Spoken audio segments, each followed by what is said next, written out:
So, ఇవాళ భగవద్గీతలో స్వామి 10వ చాప్టర్‌లో 10వ శ్లోకంలో చెప్తున్నారనమాట. ఏమంటున్నారు స్వామి? తేషాం సతతయుక్తానాం భజతాం ప్రీతిపూర్వకం దదామి బుద్ధియోగం తం ఏన మాముపయాంతి తే. ఎవరైతే ఆహ్, నా సేవలో సదా భజతాం ప్రీతిపూర్వకం, ఎవరైతే సదా నా భజనలో ప్రీతిపూర్వకంగా నిమగ్నమై ఉంటారో వాళ్ళకే నేనే లోపల నుండి తగిన బుద్ధి ఇస్తాను. ఎటువంటి బుద్ధి ఇస్తాడు భగవంతుడు? హ్మ్. నా దగ్గరికి ఎట్లా చేరుకోవాలి అనే బుద్ధిని నేనే ఇస్తాను.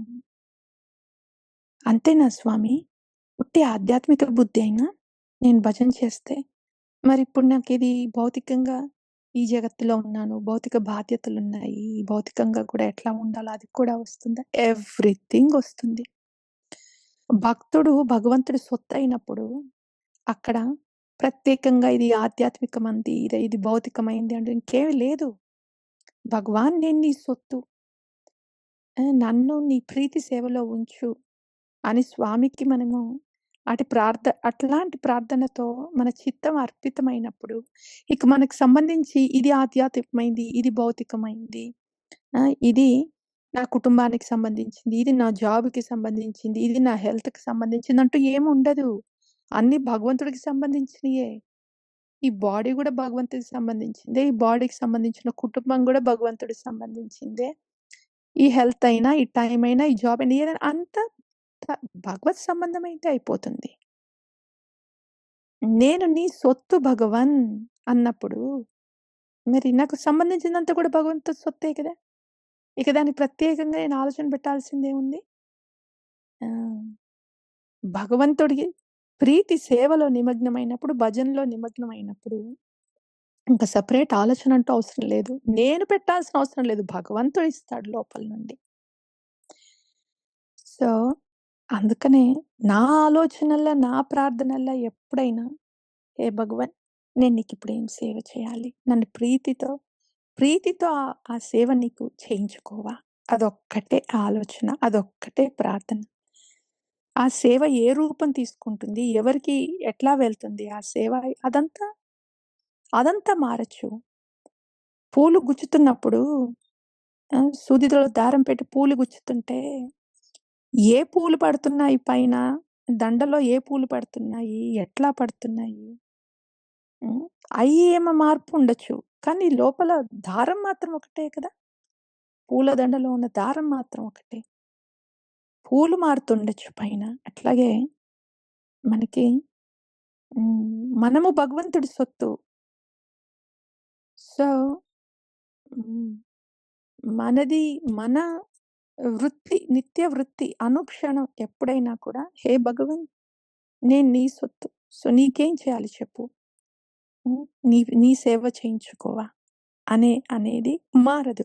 అది దారమై కూర్చుంటుంది ఆ భావన. ఇక ఎవరికి ఎట్లా చేయించుకోవాలి అనేది భగవంతుడే బుద్ధిస్తాడు. అప్పుడు పూలు మారతాయి, సరే మారని. భగవంతుడు బుద్ధిస్తాడు, దాని ప్రకారం జరుగుద్ది. కానీ మన ప్రార్థన ఈ వ్యవసాయాత్మిక బుద్ధి ఏకేహ కురునందన. ఏ మొమెంట్‌లో అయినా, ఎప్పుడైనా, ఏ క్షణంలో అయినా భగవన్ కృష్ణ ఇప్పుడేంటి నా సేవ నీకు. నన్ను ప్రీతితో ఆ సేవను చేయించుకోవా. అంతే. అది మారదు.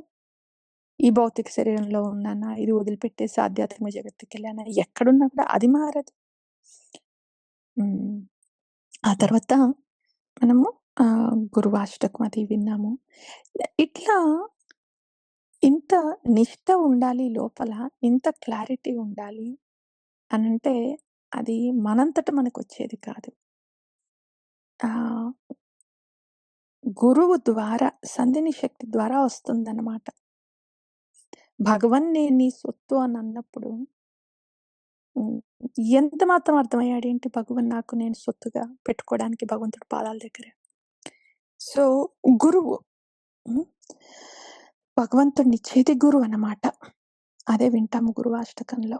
భగవంతుడిని మనకిచ్చేది గురువు. భగవత్ సేవలో భగవంతుడి గురించి మనకి చెప్పేది గురువు. భగవత్ సేవలో ఉంచేది మనకి గురువు. సో, తద్వారా గురువు ద్వారా మనము భగవంతుడి ఈ సేవలో ఉంటాము. సో, ఆ గురువు ఆ శుద్ధ భక్తుడు, హృదయ నిర్మలమైన ఆ శుద్ధ భక్తుడు, శ్రీ గురువు ఎప్పుడు సదా భగవంతుడి సేవలో ఉంటాడు. భగవంతుడి నామంలో ఉన్నాడు, శ్రీ విగ్రహంలో ఉన్నాడు. భగవంతుడు అందరి హృదయాల్లోనూ ఉన్నాడు. సో, ఇటువంటి భగవంతుడు శ్రీకృష్ణుడి సేవలో, ప్రీతికరమైన సేవలో సదా సాధుగురు నిమగ్నమై ఉన్నాడు. అటువంటి సాధుగురువు చరణాల ఆశ్రయం తీసుకున్నప్పుడు మనం కూడా అలాంటి ప్రీతికరమైన సేవలో నిమగ్నమయ్యే ఆలోచన, శక్తి, దృక్పథం అన్నీ లభిస్తాయి. శ్రీ గురు సాధుగురు ఈజ్ రాధిక ప్రియ సఖి. కృష్ణ కృపా శ్రీమూర్తి. ఎల్లప్పుడు మనకి అండదండలతో మన దగ్గరే ఉండి మనకి ఆసరా ఇచ్చే మూర్తి కృష్ణ కృపా శ్రీమూర్తి. చైత్య గురు రూపంలో ఎప్పుడు హృదయంలో ఉంటూనే ఉంటారు. బాహ్యంగా శిక్షగురు రూపంలో చైత్య అండ్ అంతరంగికంగా చైత్య గురు రూపంలో. సో, భగవంతుడు ఈ రకంగా మనకెప్పుడు మనమెప్పుడు సనాథ. మనకెప్పుడు గురు కృష్ణ ఉన్నారు. అనాథ కాదు. సో, అండ్ గురు వందనలో మనం అధములమై ఉండొచ్చు. జీవులము. గుణాలకి లోనయ్యి మనం అధములమై ఉండొచ్చు. కానీ అధమ జనార బంధు. గురువు అధమ జనులకి బంధువు. మనం అధమమే అయినా కూడా మనకి భగవద్ జ్ఞానాన్ని ఇచ్చి, భగవంతుడి సేవలో ఉంచి, భగవంతుడి పాదాల వద్ద ఉంచి అంత చేసేది శ్రీ గురువు. సో, అధమ జనార బంధు. అరే! నేనిట్లున్నానే, నాకిట్లా అయిపోతుంది, నా పరిస్థితి ఏంటి అని ఎప్పుడు మనము బెంబేలెత్తి బాధపడాల్సింది లేదు. మనం ఇట్లుండొచ్చు, కానీ మనం ఎవరి సొత్తు? భగవంతుడి సొత్తు. శ్రీ గురువు. I belong to Guru and Krishna. నేను గురు కృష్ణకి సొత్తు అని మనము మన యజమానెవరో మన అటువైపు చూసినప్పుడు దెన్ నేను గురుదేవుని సొత్తు అని చూసినప్పుడు ఆ సాధుగురు లక్షణాలేమున్నాయో, వాళ్ళలో కృప ఏముందో అదంతా కూడా మనలో వచ్చి కూర్చుంటుందనమాట.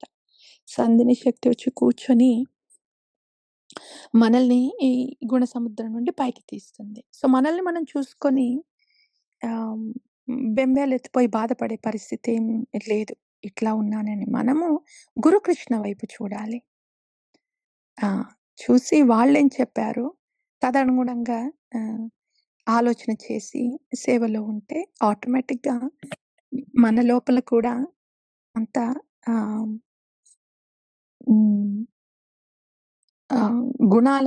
గుణాల స్థానంలో భక్తి వచ్చి కూర్చుంటుంది. వాళ్ళ వైపు చూస్తున్నప్పుడు, వాళ్ళ వాణి వింటున్నప్పుడు, వాళ్ళు చెప్పినట్టు చేస్తున్నప్పుడు ఆటోమేటిక్‌గా మన లోపల ఆధ్యాత్మిక మార్పులొస్తాయి. అది.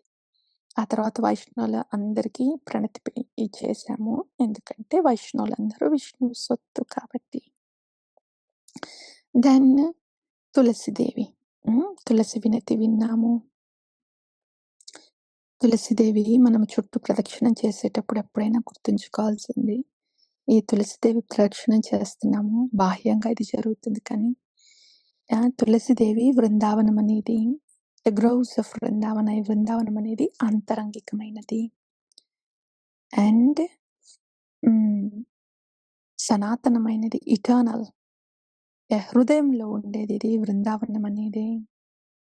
మనసంతా నిర్మలమైనప్పుడు స్వామితో ప్రీతి భావంతో ఉన్నప్పుడు, భజతాం ప్రీతిపూర్వకం జరుగుతున్నప్పుడు వృందావనంలో ఉన్నట్టే.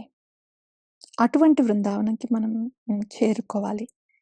మన భజన మనల్ని అటువంటి వృందావనంలో ఉంచాలి. నిర్మలమైన స్వామికి భజతాం ప్రీతిపూర్వకం భజన చేస్తుంటే అది మనకి వృందావనం. అంతరంగికమైనది వృందావనము. అక్కడ సదా శ్రీ యుగళమూర్తి రాధాకృష్ణుల దర్శనం ఉంటుంది. సఖీరనుగత్య సేవలో ఉంటాము. అండ్ హృదయం మొత్తం దీన కృష్ణ దాసే హోయ్ ఎయ్యే నమోరా హోయ్. రాధా గోవింద ప్రేమతో నిండి ఉంటుంది. అది యాక్చువల్‌గా. మనం ఎవరంటే ఇది. We belong to Vrindavan. మన ధర్మం ఏమంటే ఇది ప్రీతి సేవ. భజతాం ప్రీతిపూర్వకం టు హ్మ్. శ్రీ రాధా అండ్ కృష్ణ. అది ఇప్పుడెట్లా జరుగుతుంది? ఈ టైంలో ఎట్లా జరుగుతుంది? ఈ బాడీలో ఉన్నప్పుడు ఎట్లా జరుగుతుంది? ఈ పరిస్థితుల్లో, ఈ జీవితంలో ఇప్పుడు ఎట్లా జరుగుతుంది? నామంతో జరుగుతుంది. నామంలోనే స్వామి ఉన్నాడు. నామచింతామణి కృష్ణ చైతన్య రస విగ్రహ. ఇక్కడే ఉన్నాడు స్వామి. స్వామి ఇక్కడే ఉన్నాడు. దయ చూపియడానికి హ్మ్. చైతన్య మహాప్రభు చెప్తున్నారు. జప చేసేటప్పుడు ఇట్లా ఆలోచించాలి. భజతాం ప్రీతిపూర్వకం అంటే ఇట్లా చేయాలి. ఎట్లా? హ్మ్. హరినామంలో చాలా మహాత్మ్యం ఉంది. మన చిత్తాన్ని మొత్తం శుద్ధి చేసి సర్వాత్మ స్నపనం చేస్తుంది. ఎట్లా మొదలవుతుంది ఆ చిత్తశుద్ధి అనేది? లోపల ఇటువంటి హ్మ్. ప్రార్థన, జప బయట హరికృష్ణ మహామంత్ర చెప్తున్నప్పుడు లోపల ఎటువంటి ప్రార్థన ఉండాలి చెప్తున్నారనమాట చైతన్య మహాప్రభు. నామ్నామకారి బహుదా నిజ సర్వశక్తి తత్ర అర్పితా నియమిత స్మరణేన కాల. సో, హే భగవన్, శ్రీకృష్ణ భగవాన్, నువ్వు ఇక్కడే ఉన్నావు నామంలో. సర్వం శక్తి, నీ శక్తులన్నిటితో కూడుకొని నువ్వు ఇక్కడే ఉన్నావు. స్వామికి చాలా శక్తులున్నాయి. కానీ కరుణా శక్తి ఉందే, అది హ్మ్, అత్యంత ప్రీతికరమైంది బద్ధజీవుడికి. ఎందుకంటే ఆ కరుణతోనే మన లోపల ఆహ్, హ్మ్, మనల్ని ఉద్ధరించేది ఆ కరుణే అన్నమాట. సో, ఆ కరుణతో ఇక్కడ ఈ నామంలో కూర్చొనున్నావు స్వామి నువ్వు. నా మీద కరుణ చూపించాలని, నన్ను ఉద్ధరించాలని ఇక్కడ నువ్వు నామంలో కూర్చొనున్నావు స్వామి. సో, నీ మీద అనురాగం నాకు పెట్టవా? ఈ ఈ బుర్ర ఈ ఆలోచన, ఆలోచన ఏది లేకుండా నీ మీద ఇక్కడ నువ్వున్నావు ఈ నామం మీద నాకు అనురాగం పెట్టవా? అట్లా నేను భజతాం ప్రీతిపూర్వకం చేస్తే నువ్వే చెప్పావు. దదామి బుద్ధి యోగం తం ఏన మాముపయాంతి, నువ్వే బుద్ధిస్తావని. సో, ఇప్పుడు నేను జపం చేసేటప్పుడు ఈ ఆలోచన, ఆలోచన ఏది పెట్టుకోవాల్సింది లేదు. నువ్వే ఇస్తావు నాకు ఆలోచన. ఈ భౌతిక సంబంధం, జగత్తుకి సంబంధించిన బాధ్యతలేమున్నాయి, ఏం చేయాలనే ఆలోచన కూడా నువ్వే ఇస్తావు. అయన్నీ ఇప్పుడు నేనెందుకు పెట్టుకోవాల్సింది? జస్ట్ భజతాం ప్రీతిపూర్వకం. హరే కృష్ణ, కృష్ణ కృష్ణ హరే హరే. హరే రామ, రామ రామ హరే హరే. అంతే. అంతే జప అంతే. దెన్ అయనంద తనుజ కింకరాం పతితాం మాం విషమీ భవాంబుధం. అట్లా భజతాం ప్రీతిపూర్వకంగా జప నడుస్తూ ఉంటే దెన్ హే నందతనుజ కృష్ణ, హే నందతనుజ కృష్ణ ఎక్కడున్నాడు? ఎక్కడో గోలోకంలో, ఎప్పుడో ఎక్కడో కాదు, ఇక్కడ నామంలో. గోలోకం ఇక్కడుంది. నామంలో ఉంది. నామంలోనే ధామం ఉంది. శ్రీకృష్ణుడు ఇక్కడ నామంలో ఉన్నాడు. సో, స్వామి, నామంలో ఉన్న శ్రీకృష్ణ భగవానుడా, నందతనుజ కృష్ణ, నన్ను నీ పాద రేణువులుగా, నీ పాద పద్మాల దగ్గర రేణువులుగా ఉంచవా? అక్కడే నేనుండాల్సిన ప్రదేశం అదే. That's where I belong to. ఇట్లా నీ పాదాల దగ్గర ఉంచు స్వామి నా చిత్తాన్ని. అప్పుడు భజతాం ప్రీతిపూర్వకం జరుగుతుంటుంది. బయట జరిగేయన్నీ కూడా ఎట్లా చేయాలనేది నువ్వు దదామి బుద్ధి యోగంతం ఇస్తావు. అంతే. No questions, no confusion. Hare Krishna, Krishna Krishna Hare Hare. Hare Ram, Ram Ram Hare Hare. Ram పరమద్య సర్వశ్రేష్ఠ నామ సంకీర్తనాం నిరపరాధ నామాలైలే పాయే ప్రేమదానం. అన్ని అంగాల్లోనూ ముఖ్యమైన అంగము నామ సంకీర్తన. ఎందుకంటే నిరపరాధ నామనే మనకి ప్రేమధన. కృష్ణ ప్రేమనిస్తుంది. అంటే మనము జపం ఇట్లా భజతాం ప్రీతిపూర్వకం చేస్తున్నప్పుడు, అప్పుడు కృష్ణ ప్రేమొచ్చి మనలో కూర్చుంటుంది. ఇదే టైము. ఇప్పుడే వచ్చేది. జపాకి అంత ప్రాముఖ్యతుంది. ఇప్పుడే జరిగేది. హరే కృష్ణ కృష్ణ కృష్ణ హరే హరే, హరే రామ రామ రామ హరే హరే. హరే కృష్ణ కృష్ణ కృష్ణ హరే హరే, హరే రామ రామ రామ హరే హరే. హరే కృష్ణ కృష్ణ కృష్ణ హరే హరే, హరే రామ రామ రామ హరే హరే. प्रेम से कहो श्री कृष्ण चैतन्य प्रभु नित्यानंद, श्री अद्वैत गदाधर श्रीवासादि गौर भक्त वृंद की जय। श्री हरिनाम प्रभु की जय। श्री शिक्षाष्टकम की जय। आचार्य भगवान की जय।